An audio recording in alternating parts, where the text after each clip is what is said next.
What can we learn from the financial crisis that Harvard is facing that we can apply in our own financial lives?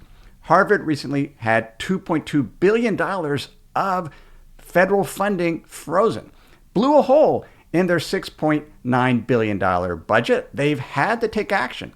First thing they've done is they've reduced expenses. They're starting to have to cut programs, cut people. When we face a personal financial crisis, if we get a big drop in income, we can cut our expenses.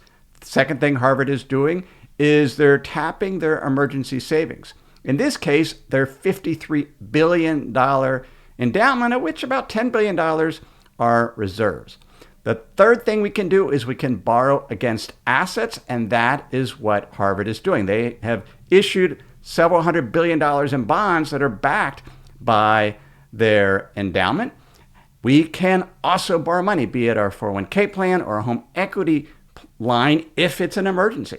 And the final thing Harvard is doing is they're actually selling some of their assets, or other private universities have sold some of their illiquid assets, such as private equity, in order to raise funds. We can also sell some of our assets.